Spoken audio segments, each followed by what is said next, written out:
Hello everyone, hope you all are doing well. So आज की discussion का topic है थर्मोडायनेमिक्स, जो कि केमिस्ट्री का एक टॉपिक है। तो इस वीडियो में हम इसी के डिस्कशन करने वाले हैं, इसी के अराउंड हमारी डिस्कशन रहेगी। तो चलिए इसे स्टार्ट करते हैं। एनसीईआरटी से डिस्कस करेंगे। तो यहाँ पे क्या बात की गई है? सबसे पहली बात की गई है that chemical energy stored by molecules can be released as heat during chemical reactions. यहाँ तक समझते हैं पहले इसे, कि जो हमारे पास जो भी मॉलिक्यूल्स होते हैं उनके अंदर केमिकल एनर्जी स्टोर होती है, और ये केमिकल एनर्जी केमिकल रिएक्शन के दौरान एज हीट की फॉर्म में ये रिलीज हो जाती है। जैसे कि when a fuel like methane, cooking gas और कोल बर्न्स इन एयर। तो यानी कि जैसे कोई भी फ्यूल है वो एयर में बर्न करता है, ठीक है, तो वो क्या करता है? हीट रिलीज करता है। I hope this is clear. जैसे यहाँ पे फ्यूल की एग्जांपल भी दे रखी है, मीथेन, कुकिंग गैस और कोल। सो क्या बात है कि मॉलिक्यूल्स जो हैं उनके पास केमिकल एनर्जी है, जो कि केमिकल रिएक्शन के दौरान हीट की फॉर्म में रिलीज हो जाती है। नेक्स्ट दूसरी बात है, the chemical energy may be use to do mechanical work when a fuel burns in an engine or to provide electrical energy through a galvanic cell like dry cell. So दूसरी बात ये है कि जो ये केमिकल एनर्जी है इसकी help से हम मैकेनिकल वर्क कर सकते हैं, ठीक है। जैसे कि कोई फ्यूल जो है इंजन में बर्न करता है तो उसके थ्रू हम मैकेनिकल वर्क करते हैं, कार को हम चलाते हैं। दूसरा एग्जांपल है, जैसे इलेक्ट्रिकल एनर्जी हम प्रोवाइड करते हैं गैल्वेनिक सेल के थ्रू। गैल्वेनिक सेल जैसे कि ड्राई सेल हमने कभी ना कभी पढ़ रखा होगा, तो ये भी इसी का एग्जाम्पल है। तो ये दूसरी बात क्या थी कि जो हमारे पास केमिकल एनर्जी है उसके थ्रू हम मैकेनिकल वर्क कर सकते हैं। जैसे कि यहाँ पे एग्जांपल्स भी दे रखी हैं, जैसे फ्यूल बर्न करता है इंजन में, या फिर इलेक्ट्रिकल एनर्जी जो गैल्वेनिक सेल प्रोवाइड करता है। तो ये सब बातें यहाँ तक हमने डिस्कस की हैं। नेक्स्ट हमारी बहुत इंपॉर्टेंट बात आने वाली है, क्योंकि इससे हमें इस चैप्टर का नेम जो कि है थर्मोडायनेमिक्स वो क्लियर होगा। सबसे पहले हम समझ लेते हैं कि जो ये थर्मोडायनेमिक्स वर्ड है इसका क्या मतलब क्या है। थर्मो एंड डायनेमिक्स, ये दो वर्ड का बना हुआ है, ये दो ग्रीक वर्ड्स हैं, ठीक है। These are the two Greek words. So ये ग्रीक वर्ड्स हैं, थर्मो एंड डायनेमिक्स, ठीक है। थर्मो यानी थर्मल एनर्जी एंड डायनेमिक्स यानी कि मोशन, स्टडी ऑफ मोशन, ठीक है। तो यही इसका मीनिंग होता है। सो ये दोनों ग्रीक वर्ड से ही आते हैं, ये हमें यहाँ पे याद रखना है। So both of them comes from the Greek words. Next आगे बढ़ते हैं। तो यहाँ पे क्या बता रखा है, the various forms of energy are inter related and under certain conditions these may be transformed from one form into another. So हमारे पास एनर्जी की अलग अलग फॉर्म्स होती हैं, जैसे कि कोई मान लो ए फॉर्म है, कोई बी फॉर्म है। तो ये जो ए एंड बी फॉर्म है ये एक दूसरे के साथ इंटर रिलेटेड होंगी, और साथ ही ये जो है एक फॉर्म से दूसरी फॉर्म में ट्रांसफॉर्म भी हो सकते हैं। जैसे मान लेते हैं ए से बी ट्रांसफॉर्म होना, या बी से ए ट्रांसफॉर्म होना। तो ये चीज़ पॉसिबल है।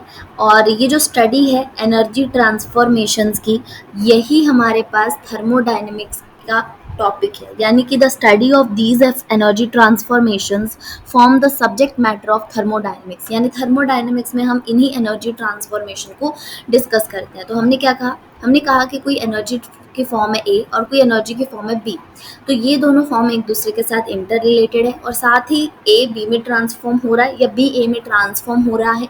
तो ये हम पढ़ते हैं थर्मोडायनेमिक्स के अंदर। आगे बढ़ते हैं, तो थर्मोडायनेमिक्स में हम कुछ लॉज भी पढ़ते हैं। तो यहाँ पे क्या लिखा है, the laws of the thermodynamics deals with energy changes of macroscopic systems involving a large number of molecules rather than microscopic system including containing a few molecules. तो यहाँ पे एक तरह का ना जैसे थर्मोडायनेमिक्स का क्या एक तरह का लिमिटेशन है वो भी बताया गया है। क्या बताया गया है कि जो थर्मोडायनेमिक्स के हम लॉज पढ़ते हैं, जैसे हम आगे पढ़ेंगे भी, तो वो मैक्रोस्कोपिक सिस्टम, मैक्रोस्कोपिक यानी कि जो लार्ज क्वांटिटीज़ हैं, ठीक है, सिर्फ उन्हीं के लिए हम पढ़ते हैं। लेकिन जो माइक्रोस्कोपिक सिस्टम्स हैं जैसे इंडिविजुअल एटम, इंडिविजुअल मॉलिक्यूल, उसके लिए हम जो है थर्मोडायनेमिक्स को स्टडी नहीं कर सकते, मतलब उस पर ये एप्लीकेबल नहीं है। तो थर्मोडायनेमिक्स के थ्रू हम सिर्फ मैक्रोस्कोपिक सिस्टम को पढ़ सकते हैं, माइक्रोस्कोपिक को नहीं पढ़ सकते हैं। ये हमें ध्यान से याद कर लेना है।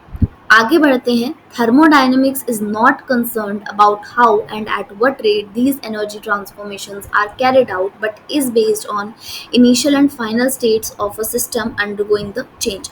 और साथ ही एक और लिमिटेशन बता दी गई है थर्मोडायनेमिक्स की, कि थर्मोडायनेमिक्स में हम इनिशियल फाइनल स्टेट के ऊपर ही बात करते हैं, हम कभी भी रेट ऑफ रिएक्शन की बात नहीं करते हैं। तो थर्मोडायनेमिक्स को इससे कोई फर्क नहीं पड़ता कि रिएक्शन जो है वो कैसे और किस रेट पर हो रहा है, यानी ये जो एनर्जी ट्रांसफॉर्मेशंस हैं ये किस रेट पर हो रही हैं। बेसिकली यहाँ पे हम रेट ऑफ रिएक्शन को ही रेफर कर रहे हैं। आगे बढ़ते हैं। Rate of laws of thermodynamics apply only when a system is in equilibrium or moves from one equilibrium state to another state। अब बता रखा है कि थर्मोडायनेमिक्स के लॉज तभी एप्लीकेबल हैं जब कोई सिस्टम इक्विलिब्रियम में हो, तभी ये एप्लीकेबल है, ठीक है। या फिर कोई एक इक्विलिब्रियम स्टेट से दूसरी इक्विलिब्रियम स्टेट पे सिस्टम जो है वो जा रहा है, तब हम इसको अप्लाई कर सकते हैं लॉज ऑफ थर्मोडायनेमिक्स को। आगे बात करता है मैक्रोस्कोपिक प्रॉपर्टीज़ कौन कौन सी होती हैं। मैक्रोस्कोपिक प्रॉपर्टी जैसे प्रेशर हो गया, टेम्परेचर हो गया, ठीक है। ये सब जो है, ये जो मैक्रोस्कोपिक प्रॉपर्टी है, ये टाइम के साथ चेंज नहीं होती हैं जब सिस्टम इक्विलिब्रियम स्टेट पे होता है। तो इस यूनिट जो ये थर्मोडायनेमिक्स की यूनिट है, इसमें हम कुछ क्वेश्चंस का आंसर जो है ढूंढने की कोशिश करेंगे। जैसे कि पहला है हमारे पास, how do we determine the energy changes involve in a chemical reaction or process, will it occur or not. सो हम किस तरह से डिटर्मिन करते हैं कि क्या एनर्जी चेंजेस हो रहे हैं एक केमिकल रिएक्शन में, और क्या हो भी रहे हैं एनर्जी चेंजेस रिएक्शन में, यानी केमिकल रिएक्शन फीजिबल है या नहीं, ठीक है। What drives a chemical reaction or process. दूसरा क्वेश्चन हम ये यहाँ पे समझेंगे कि जो केमिकल रिएक्शन हो रहा है वो आखिर हो कैसे रहा है, ठीक है, मतलब कौन करवा रहा है। फिर थर्ड है, to what extent do the chemical reactions proceed. फिर ये हम समझेंगे कि केमिकल रिएक्शंस जो हैं वो किस एक्सटेंट तक होगा, ये भी हम इसी चैप्टर के अंदर स्टडी करने वाले हैं। सो आज हमने कुछ बातें समझी जो समझनी ज़रूरी थी, एक बेस बनाया थर्मोडायनेमिक्स के चैप्टर के लिए, ठीक है। तो हमने कुछ पॉइंट्स यहाँ पे डिस्कस किए थर्मोडायनेमिक्स को लेके कि थर्मोडायनेमिक्स क्या है, एनर्जी ट्रांसफॉर्मेशन की स्टडी है। और फिर हमने कुछ लिमिटेशंस देखी, जैसे ये मैक्रोस्कोपिक सिस्टम के लिए एप्लीकेबल है। दूसरा, ये रेट ऑफ रिएक्शन के बारे में कुछ नहीं बताता है। और मैक्रोस्कोपिक प्रॉपर्टीज़ कौन कौन सी हैं, प्रेशर, टेम्परेचर, ठीक है। माइक्रोस्कोपिक जैसे कोई इंडिविजुअल एटम, इंडिविजुअल मॉलिक्यूल हो गया, ठीक है। तो यही बातें, बाकी हमने देखा कि हम कुछ क्वेश्चंस का आंसर ढूंढेंगे इस चैप्टर की डिस्कशन के थ्रू। सो यही बातें थी। और स्टार्टिंग में हमने यही पढ़ा कि मॉलिक्यूल्स के पास केमिकल एनर्जी होती है जो हीट की फॉर्म में रिलीज होती है केमिकल रिएक्शन के दौरान, और कुछ एग्जांपल देखी। फिर हमने बोला कि केमिकल जो एनर्जी है वो मैकेनिकल वर्क करने में हेल्प करती है, और उसकी भी कुछ एग्जांपल्स हमने देखी। और जो भी एनर्जी की फॉर्म्स हमारे पास प्रेजेंट है अलग अलग, वो इंटर रिलेटेड हैं और ट्रांसफॉर्म हो जाती है एक फॉर्म से दूसरी फॉर्म में। सो बाकी जो चैप्टर है वो हम अपकमिंग वीडियोस में कवर करेंगे। So I hope you all enjoyed watching this video. Please like, share and subscribe the channel for watching more videos, and thank you.